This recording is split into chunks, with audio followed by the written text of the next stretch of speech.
was in the dark against it all, but made it through the day. Cause I found my way, I found my way. In bad times, I know I'll be okay. Cause I found my way.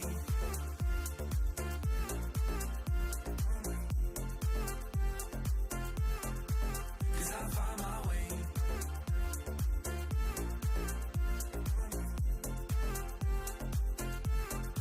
Cause I found my way, my way, my way. I'm my way, my way. Cause I found my way, my way, my way. I'm my way, my way. I found my way, I found my way. I was in the dark against it all, but made it through the day. Cause I found my way, I found my way. In bad times, I know I'll be okay. Cause I found my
Oh, here you are, face to face in this trashy bar. Another glass and I am going places. Makes me laugh about the irony of everything. I like the way you're thinking. I don't really care about the music on the dance floor. I don't really mind all the smoke is in the bathroom. I don't care at all, baby. You got my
bunch of times.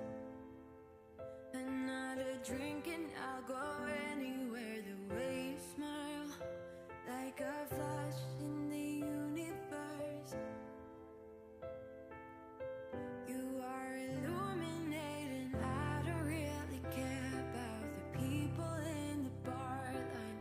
I don't really mind all the woo girls doing stage dives. I don't care at all, baby. You got my attention. So you were saying, I don't see the logic of things. It's quite a lonely world that we're living in. Oh, baby, you are something special, I'm sure. Everything makes total sense when you're next to me.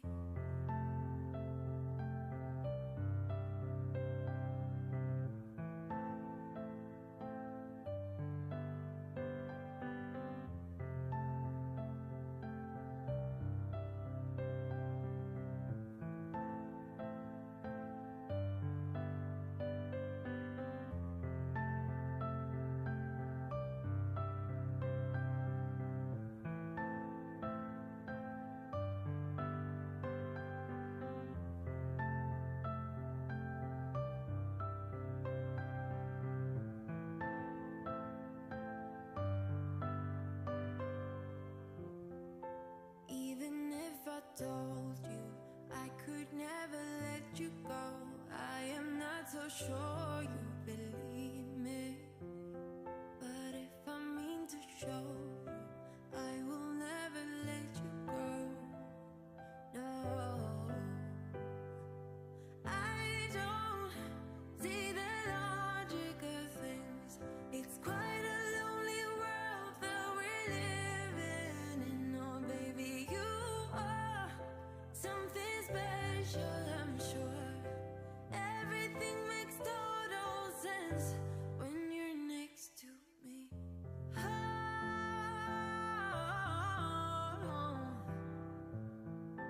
everything makes total sense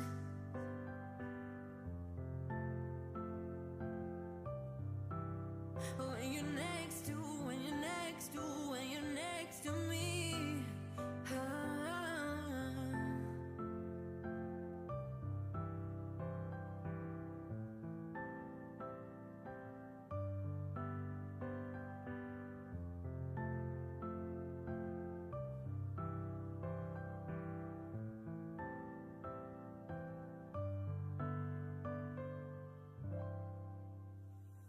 There is only one of you, only one of me.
saw myself.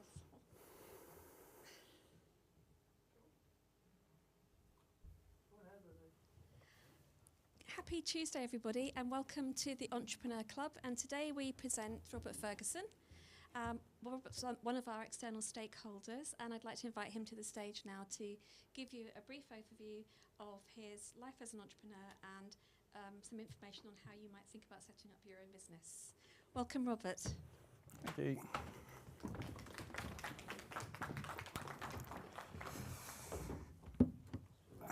Thank you, Lizzie. Hello, everyone. So my name's Robert Ferguson. Thank you for having me here today. As Lizzie said, became involved a couple of years ago with the Entrepreneurs Club. Some of you here will know that I've been along with that, and I help from a guidance and advice sort of point of view with regards to marketing, social media, and other bits and pieces like that. So to give you a bit about who I am and what I'm about, and where I started, essentially, pretty much like all the rest of us. I started off, went through education, started working, and as I was going through my career, sort of keep standing on something, sorry. Had a lot of different jobs. Started off with my first businesses, which did okay, but then really didn't understand what it was really what I wanted to do. So fast forward then to 4 Gears, and that's where it all sort of started for me again. 4 Gears we set up as a digital marketing agency, digital marketing company. But one of the things for 4 Gears, whenever we started that, was very much about looking at providing graphic design and creative services. But we were doing an awful lot of work within the public and voluntary sector, so charities and community-based organisations. From that, we sort of grew into what we are today, which is a sort of full-stack digital agency. How we got there really became with a real content. What started off as a content creation focus. What we started realising was, and anybody who's involved in social media and marketing will know that there's an awful lot of today's social media. It's all about content, being content driven. So we needed to make sure that the content that we were creating for social media profiles was good. So that was really our focus, was as a content creation agency. From there, we sort of started getting asked by clients, can you build us websites, can you do apps, can you do all those types of things? And that's sort of where 4 Gears grew from. In terms of the other businesses that I have then, what happened as we grew with 4 Gears, we started realising there was other opportunities within the marketplace. Opportunities for various different things, such as what we have up here, data and websites, which is Bounty, and also then Lettuce Pay, which is a payment platform.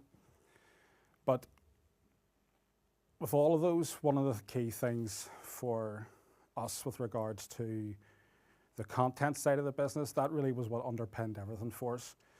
Good content is what keeps your audiences engaged, and that's where we really focused all of our efforts. Sorry, I've lost myself a bit here.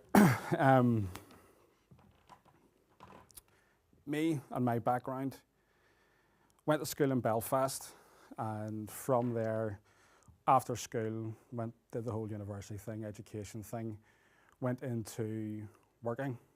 But when I was in work, I never really sort of felt that I was enjoying it all the time. Now, I learnt an awful lot from everywhere I worked. I was working in HR, working in sales, but I always just felt that there was something, I wanted to do something for myself. So when the opportunity came up to, well, when I say it came up, I created the opportunity really, I suppose, because I wanted to do something for myself and be my own boss. So I went out and made the big decision one day to go out on my own. Big decision, came with a lot of challenge, a lot of problems, and a lot of things that, if I'm honest at the time, were frightening, because I had a good career, good job, and a lot of, I guess, job security. So making that decision to go out on my own, at the time, felt very overwhelming, I suppose. But once I'd actually made the decision, that's whenever I realised it had been the right decision to make. But then it brought a whole new series of problems, because leaving a job, you know, with a salary, a wage, a team and everybody around you, doing it all on your own, then became quite challenging, I suppose is the best way to look at it. So I set off, my first job was then I set up like a consultancy sort of business, which was going into other businesses, helping them, advising them on marketing and, you know, business processes and things like that. And for the first 6 months of doing that, we joke about it in the office. It was rolling with like super noodles and hope was sort of the lifestyle I was living, because no reputation, no sort of portfolio of clients that I work with. And it was really about, you know, looking for somebody to give me a chance initially in the early stages. Today, you've got here at SERC and the Entrepreneurs Club, you've got a real ecosystem, which is very encouraging for any young people who are trying to get involved in, you know, setting up their own business and everything else. I'm not saying that that wasn't there whenever I first started, but it wasn't there in the same sort of format that this is here. So took the big jump, decided to go and try my luck at doing my own thing. So it was a lot of hard work, knocking doors, turning up at events, you know, sending thousands of emails. Imagine trying to apply for a job and sending, you know, hundreds of CVs and applications. It was a wee bit like that, only worse, because nobody really needed to give you an answer. So did a lot of groundwork, turned up at meetings, sort of just trying to get myself out and about there, making connections, chatting to people, talking to people, turning up at the opening of an envelope, almost is the sort of the way I would look at it. But eventually met a crowd who brought me in to do a little bit of sort of advisory and consultancy work for them within their business. And they gave me my first opportunity, which was very, very thankful for at the time. And from that then grew my other businesses. Now, what I would say, and this really, really important thing, which I think a lot of people don't want to talk about, is the whole idea of failure. Because that first business that I had, when I set it up, did quite well, was doing okay, I was earning a living from it, and it was all right.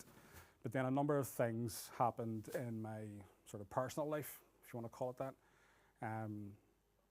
and everything sort of derailed, is the best way to put it. And that sort of really posed a lot of questions for me myself, because I think over here there's a lot of people who talk about failure, and they try to sort of not necessarily ignore it, because you can't ignore failure, but I think there's maybe a stigma attached to it. Whereas, and certainly for me, whenever the first business didn't go the way I'd wanted it to go, I took it really real question was, am I doing this? Is this the right thing for me to be doing? Do I go back to the safety and security of a 9-to-5 job with a regular salary and all this type of thing? But at that point, I sort of really tried to focus back on the main reason why I decided in the first place to go out on my own. And for that, those reasons again were I wanted to be sort of, you know, master my own destiny, create my own environment, all those types of things. So really had to refocus myself on the reasons why I initially had done it. So picked myself up again and started again. And when we started again, that's where, again, a number of opportunities presented themselves that, you know, I had to just sort of really take a hold of.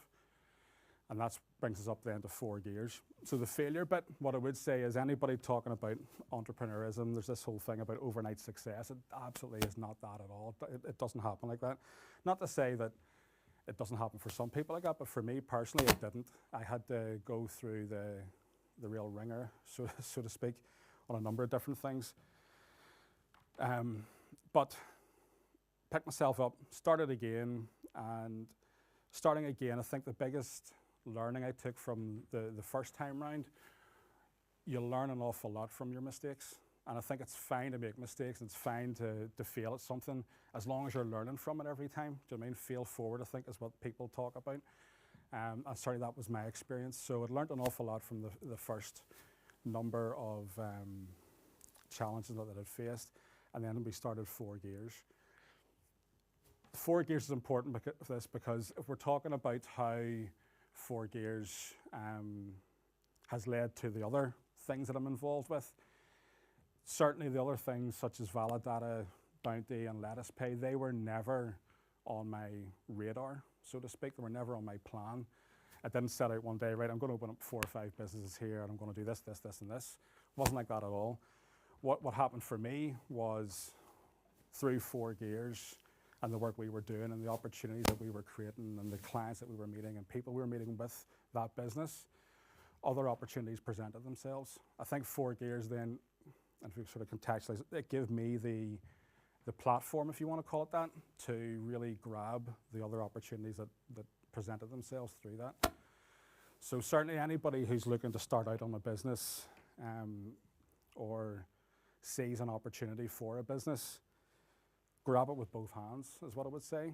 But make sure you understand the reason of why you're doing it and everything else. So on that, for me, whenever I was sitting down thinking about the businesses and the process that I went through whenever I started off saying that in my own head, thinking about where I wanted to go and what I wanted to do with my life, I left left a really good career to go out on my own initially. And it was frightening because that period in my life, I just had a son. And so new baby in the house, given up, secure job, went down really well. I'm sure you can imagine. But anyway, did that. But for me, there was this ambition. It wasn't about a goal that I'd had. Do you know what I mean? People talk about goals. People talk about, setting goals and things like that. Yes, absolutely, they're important. But it was the overriding ambition of what I wanted to do with my life and what I was doing it all for. I suppose the way I started looking at it is like, what's my ambition? And then from my ambition, the goals then following below that. So my ambition with 4 gears was to become what we call internally now like an ideas factory. The first business that I set out to do, I needed a website for that business. And I went along to a number of different sort of high street agencies and places that, people that I knew that were in that sort of game. And I realized then that I needed an awful lot of money to get a website built. I needed a lot of money for social media marketing. I needed money in finance to do a lot of these different things, which I just didn't have, being honest. So started teaching myself how to do some of these things.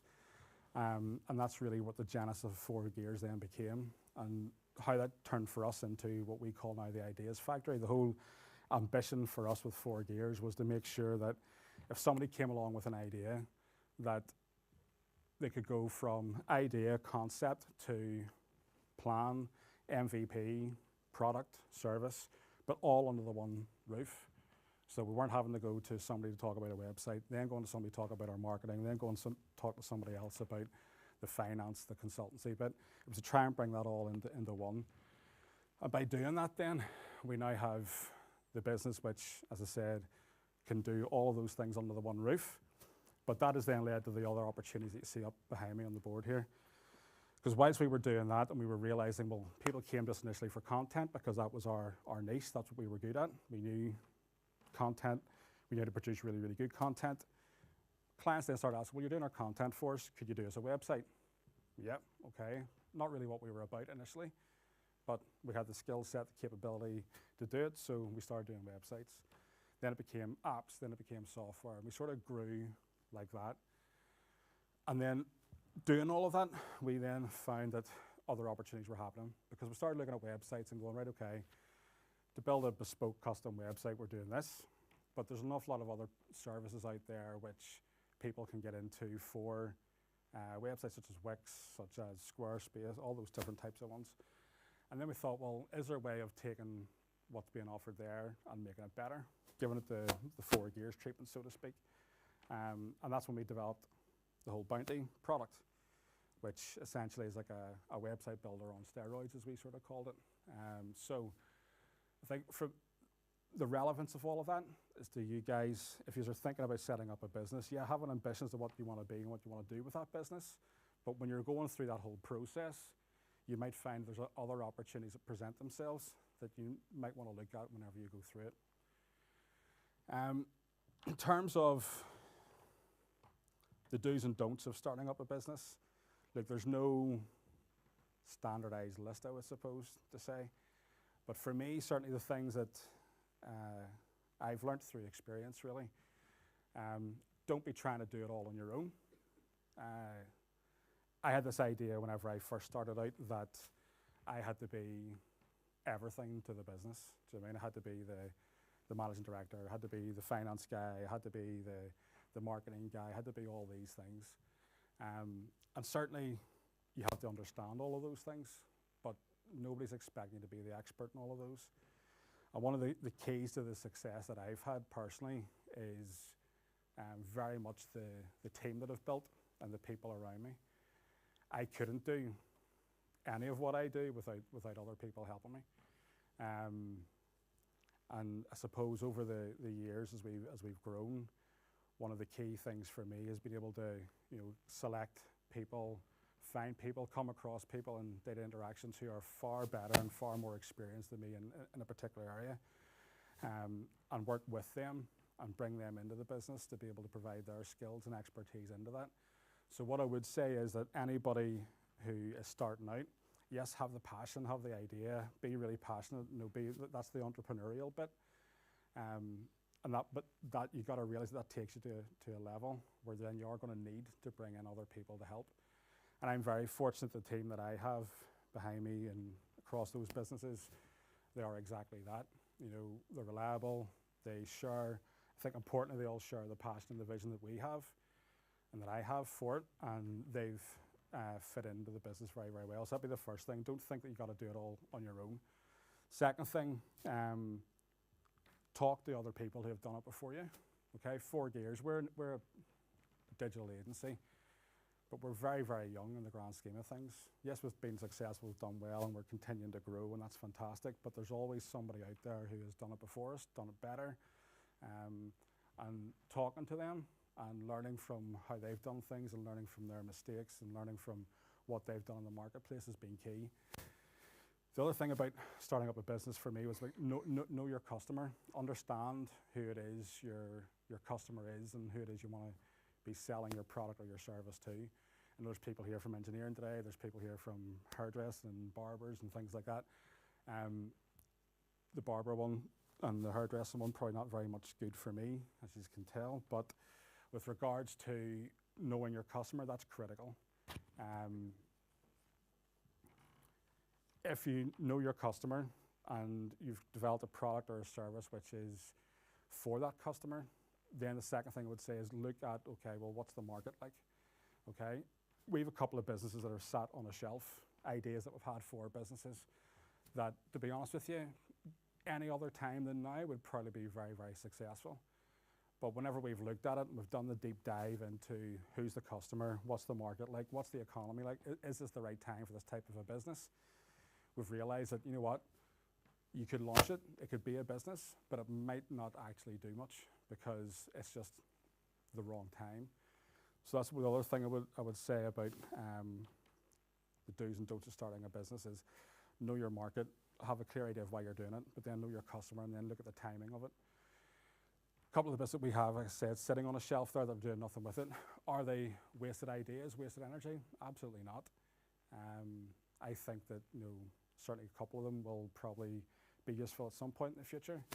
So again, it's just about understanding the market that you're in. I'm trying to think, what else? Marketing your business, that's the other thing.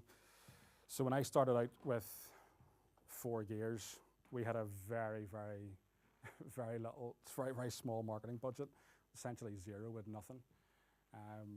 Everybody here now, Facebook, social media, Instagram, Twitter, LinkedIn, all of those different platforms, they're very, very powerful tools. But this sort of harks back to the beginning when I said about what 4 Gears for us was about content. Because one of the things that I think now, particularly within the marketing game, everybody's very, very focused on the data, the analytics. Okay, so how much return on spend are we getting on our ads, all this data-driven stuff. And it's vitally important, absolutely, it's vitally important. But the content side of it is arguably, in my mind, equally as important. So 4 Gears, when we started the whole content sort of focus of the business, that's sort of come full circle for me in terms of my own journey. Whereas we've seen the platforms now, you all see it. Instagram announced there a few weeks back that they're they're going back to, less video and more photography. Algorithms have been changing to be more content triggered. TikTok exploded. Why? Short, snappy content, engaging. So content, we're happy from a 4Gears point of view. We always sort of stuck to our roots within content. But now, more importantly for me, and certainly if I was starting out from the scratch again, content for me has really got to be where the focus is at for how you're going to create engagement, create awareness of your product or service. So certainly the social media side of it is vitally important. Marketing, people talk about digital marketing. For me, marketing is marketing. Doesn't matter whether you're doing it on a laptop, Facebook, you're putting it on the side of a billboard, side of a bus. It's all marketing. And understanding that mix, the marketing mix of your product, where your customers engaging. So there's absolutely no point whatsoever in putting, a hairdressing ad somewhere that I'm going to read. Do you know what I mean? It's not going to work. But if you know where your customers are engaging with their media, in terms of the demographic, what platforms they're using, that's where you focus really engage content for that. And it's important as well to remember that the content, it's not all one size fits all. Do you know what I mean? You've got to make sure that the content you're creating for your platform or the platform where your customers are, you've got to be tailoring it for that platform. So starting off, you can do an awful lot on social media. In terms of the support that's out there for you, even within the college here, within SERC, there's a phenomenal network within the SERC Entrepreneurs Club and further field within its network that people are there to help talk and support and give you all that guidance.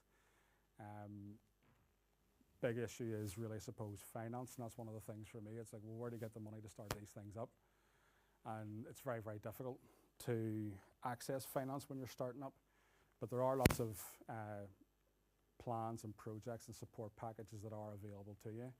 It's accessing those can be the tricky, but if you don't know where to start, and that's where the team here are very, very good in being able to help support and show you and guide you on that path to be able to secure finance. Trying to think what else. The marketing. Yeah, that's really it. I suppose any questions? So there's probably a few questions.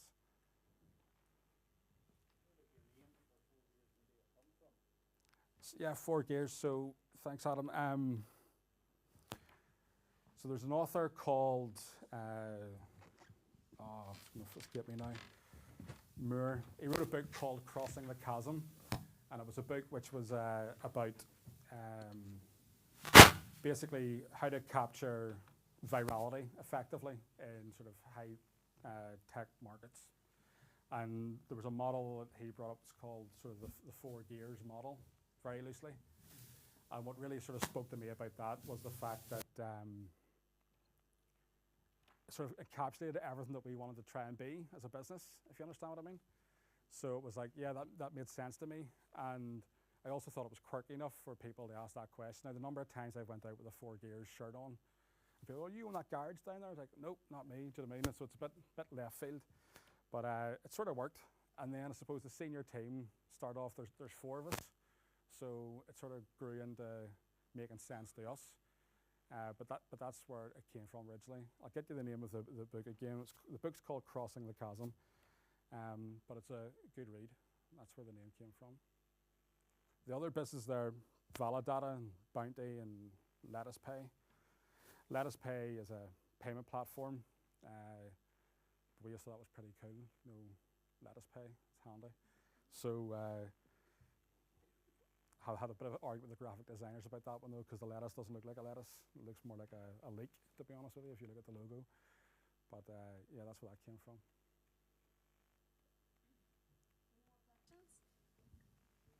Any questions at all? Yeah, go ahead. My one is more to do with, sorry, I was not expecting the microphone. That just turned up.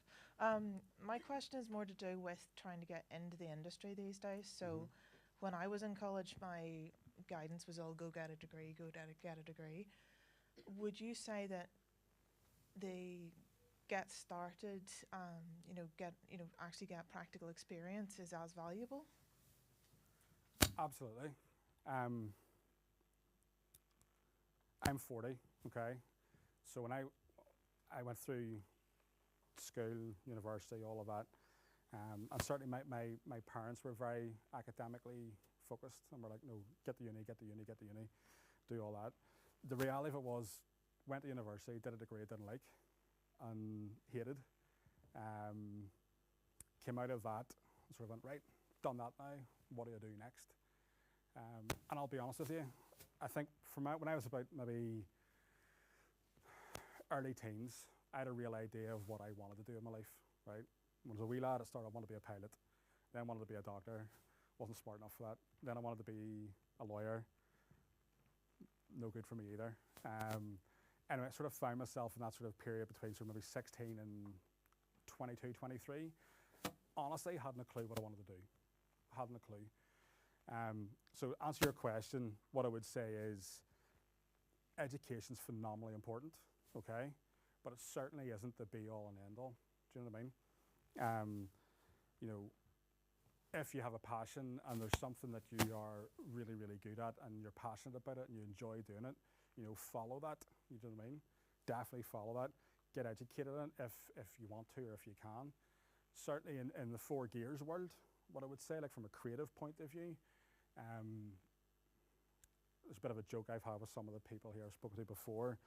I would have trouble drawing a potato, like, do you know what I mean? I'm about as creatively gifted as that floorboard there, like, do you know what I mean? But my creativity probably lies more in the sort of the musical side of things and things like that. So, and I've got guys who work for us, blow me away every time I see a bit of their work. It's just like those creative genius, do you know what I mean? So yeah, look, I would say that getting out there, getting practical experience is very important. Certainly if we're recruiting in 4 gears, yeah, it's nice to see people who come with the degrees and whatever else and everything else, but I'm more interested in show me what you've done. Do you get me? And it's very, very hard, it's particularly, even in my day, I'm not that old, like, do you know what I mean? But certainly you see some job applications or job advertisements now saying they want 6 years experience in this and 7 years experience in that, and I'm going, well, how are you getting that coming out of college? Do you know what I mean? You're not going to have it unless you've been working since you were about 5. So, I think it's trying to strike that balance, and I think everywhere's different. If you're going into like a real sort of like, say for example, a data role, yeah, you're going to need, your education. You're going to need, specialist qualifications in that. But certainly, I would say on the creative side of it, as much experience as you can get, that certainly sets you up. In my mind anyway, as certainly that I'm more interested in seeing what you can do and what you've done as opposed to what a bit of paper necessarily says. Anybody else? Joseph?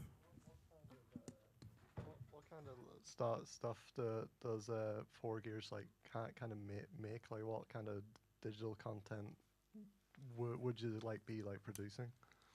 Okay, we do everything. I know that sounds a wee bit crazy, but we do a bit of everything. We started out, one of the team, Connor, was a graphic designer, and I don't know why, but we really sort of found our niche, and I guess it came from speaking to other people within agencies, because there's hundreds of agencies out there, some really, really, really creative, really fantastic businesses. Even in Belfast, down in Bangor, there's loads of really, really good creative agencies, yeah? And I think one of the bits of advice that I was given by somebody starting out within the whole 4 gears journey was, look, pick a niche, sort of stick there, do you know what I mean? And almost become the expert in it, if you want to call it that. So we really focused on content. One of the other things, as I said beginning, one of the reasons we focused on content, we sort of saw the way all the social platforms were going. There was this mad focus on data and engagement and everything else, but we're sort of thinking to ourselves, well, how are you going to get engagement if your content is poor. Do you know what I mean? So we really stuck in the whole content side of it. Now, what we were creating, all sorts, animation, you know, 3D, video content, massive for us in the beginning. We were doing lots and lots and lots of video, like, and we were doing everything from, we did a project with the Community Rescue Service up in Coleraine, was around river safety. Everything from that through to animation projects around, and motion graphics projects around, like, you know, like Rolex watches and things like this. So there's a real broad scope of the type of content that we were creating. And I think, quite apart from getting us experience in all those different sorts of areas, because there's some content agencies that will create content for a platform or content for a particular sector. We tried to take content as being our sort of specialism, but, you know, didn't really put up any barriers to what type of content. So animation, motion graphic stuff, you know, really heavy into that. Videography, and then that was sort of before TikTok. So, you know, everybody can do video now. Done some stuff for TV, some stuff for, you know, Sky we did a project for. So there's lots of different types of content we would create. I think the big thing with content is, again, as I said back, understanding your audience. Do you know what I mean? You may have a product that, you know, we'll have 6 or 7 different types of content for it. It's the one product, but those 6 or 7 different types are to tap into the different types of, you know, customers or audience or personas that they're looking to sell. And I don't think there's any such thing really as bad content. Do you know what I mean? But it's making sure that the content fits with the brief and with what the audience that you're trying to engage with. Does that answer your question? Yeah. Okay.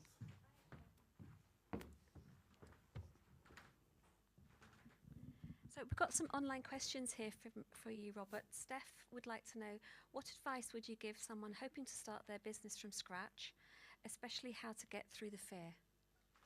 Okay. Well, when I stood up here at the very beginning, I think you all probably saw the fear that I had. Yeah, I was stumbling a wee bit, and look, it's natural to be a bit afraid. I don't do this every day.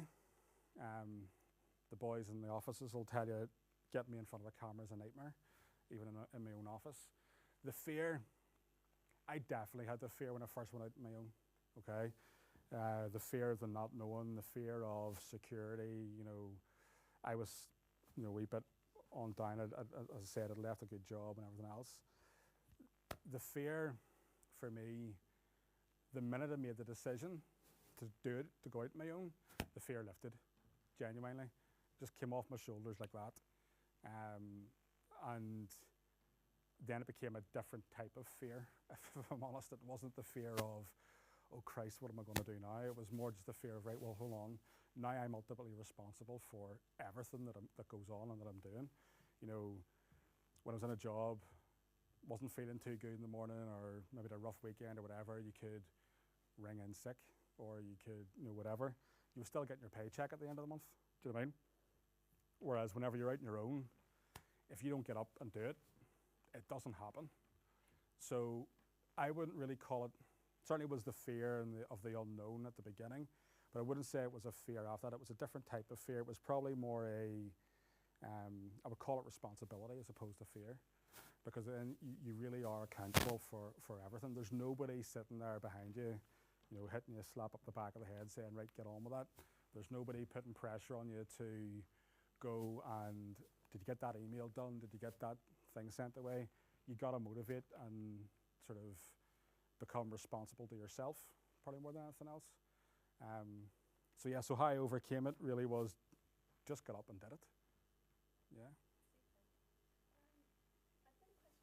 From Natasha, and it's, if you are a sole trader looking to sell handmade product via social media, what would your advice be, particularly on building followers and engagement while managing your time to actually create your project or your product? Okay, yeah. It's that one person wearing 20 hats type scenario again. Yeah, look, for me personally, I started off on my own like that. Advice I would give is be quite, be organised with your time, with your idea. Creating engagement and following everything else. And this is where I would have even a difference of opinion in terms of some of the guys in my teams. The platforms, all the social media platforms, they want you to spend money with them, right? So you can throw a lot of money at it and you'll get engagement, you'll get likes, you'll get people following and everything else. We sort of call the likes sort of vanity likes, if you want to call it that, because I've said it before, I'd rather have 1,000 people buying a product than 10 million liking it, do you get me? So advice I would give is don't expect it to happen overnight, because it won't, but have a very, very clear strategy in place as to what you're going to do and how you're going to do it. Be very organised with your time. If you're trying to do everything at once, if you're trying to make the products, sell the products, market the products, all that, it's a hell of a job for one person. So the best way I would say to do it is try. There's lots of tools out there. There's lots of software out there that can, shorten that, journey for you, and help you with scheduling and save time in terms of content creation and all. Say it's a bit of a dirty word among some of our designers, but AI nowadays as well. You all know that there's lots of platforms out there that can really help speed up your content creation. So I would look at the tools out there that are for that. Again, comes back to knowing where your customers are at. Do you know what I mean? Selling handmade things on LinkedIn might not necessarily be the best place to start. You might want to try that maybe on Instagram or some of those other platforms. But I would certainly pick your platform, be regimented in your time, dedicate ring fence a certain amount of time each week or each day. Start of your day, right? I'm going to spend an hour here on Facebook, whatever, respond to the comments and likes, but be regimented, and as it grows, then you'll be able to afford to put some revenue back into, other services and other things that can help promote that for you. Off the back of that, Robert, we have a final question, really, which is about if you don't have a great amount of funds, what would your thoughts be on using something like Etsy as an initial platform until you get yourself going? Yeah. Again, if you have a product and you have a market and you have an audience for it, any route to market is worth exploring. Do you know what I mean? Provided it's legal, obviously. Do you know what I mean? But yeah, no, Etsy, all those platforms exist and they're great because they give people a real, in my opinion, a needed place to start off. People don't talk about it anymore. eBay's another one. Do you know what I mean? There's lots of platforms out there that are designed specifically for that sort of artisan starting up size of things, and you can grow from that. It doesn't take a lot of. You hear about it in the news all the time, and you see it going viral all the time. But somebody start off a wee product and boom, it just explodes overnight. Fidget spinners. Do you know what I mean? That's an example of something that was like out of nowhere. But yeah, no, Etsy, all those types of platforms, absolutely. There's also non-expensive ways of being able to put your products online through the likes of Shopify stores and things like that. So I wouldn't in any way sort of pick one over the other. I think they're all, it's what works for you really and what you're comfortable working with. Any more questions, guys?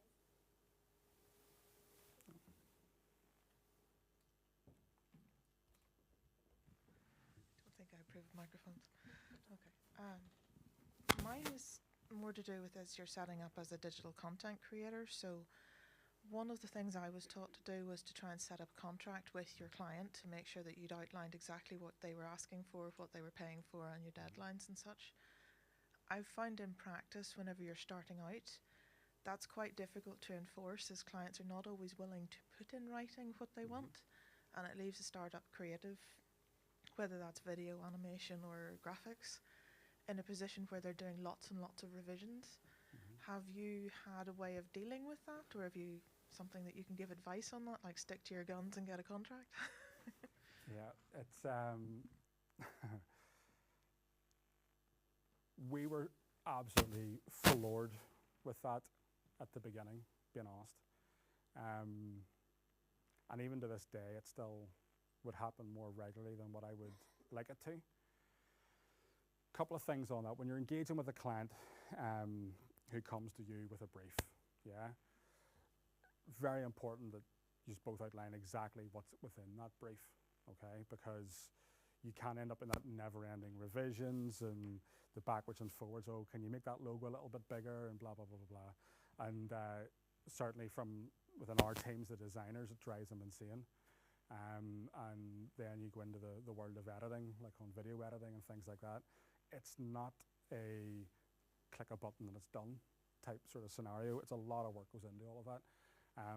Work costs money, costs time, all those different things. And if you're starting out at the very, very beginning, it's incredibly difficult to try and find that balance between wanting to work with a client and wanting their business and being taken advantage of, essentially.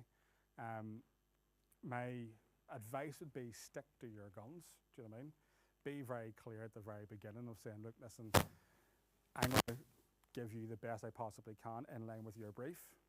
I'm willing to do 1, 2, 3 minor revisions for you to make sure you get what you want. But I think the importance of that comes back to the briefing bit. You'll know very, very, very quickly as a solo creative going into that sort of space if somebody's, taking advantage of you. Do you know what I mean? It's a difficult one. All I would say is that there's no formula, do this and that won't happen. Doesn't exist.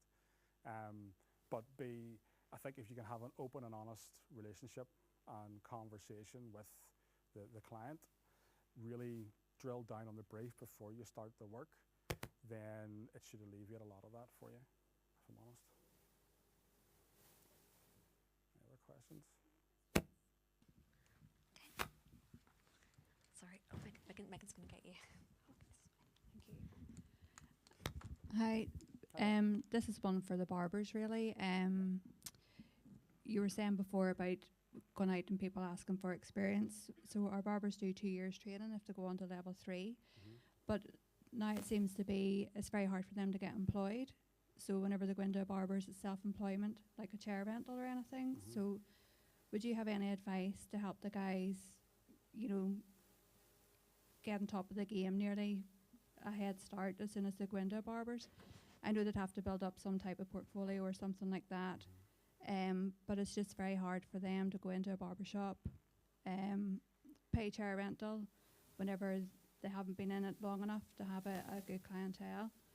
Yeah, I think it comes into what we were sort of talking about in terms of like personal branding almost. Do you know what I mean?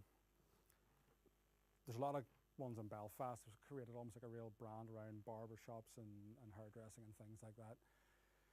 As you say, it's difficult to, particularly if you're in college, be learning, training and doing all this at the same time.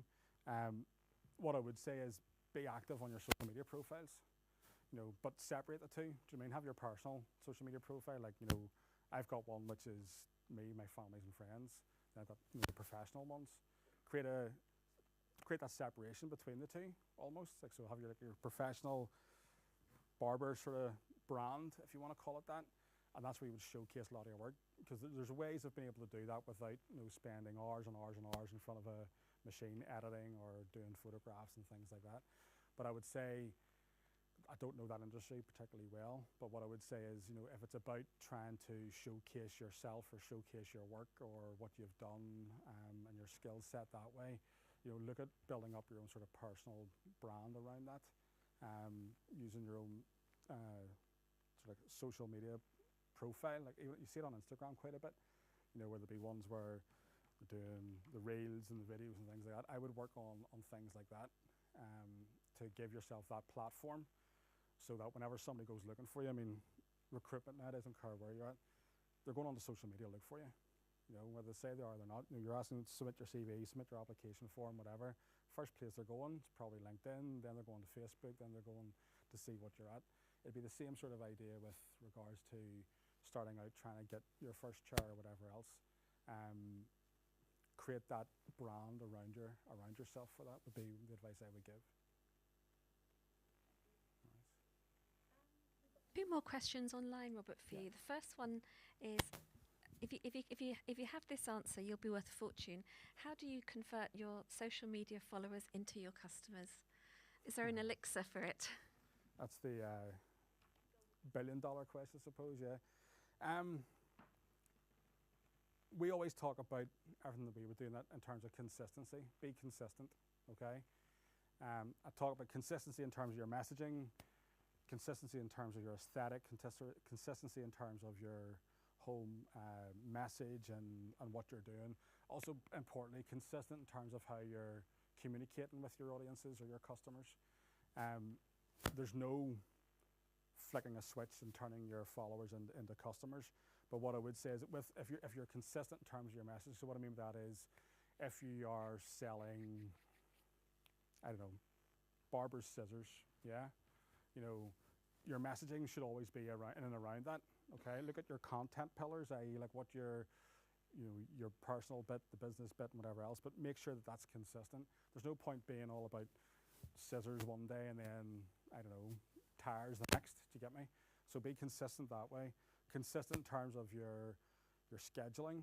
You know, the algorithms, which we're also ruled by on these platforms, will be triggered by, you know, they'll get to recognize patterns in how you post and patterns in terms of what you post and things like that. So both in terms of flat post content, things like that.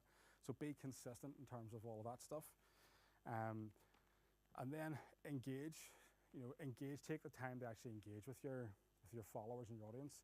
It's really hard to get somebody to, if you have somebody that's engaging in your content online, then you engage back with them, talk to them, strike up a conversation, get a bit of feedback from them on what you're doing and everything else, because that promotes them to engage with you. As people are engaging with you, other people will see that, and then that will build that way.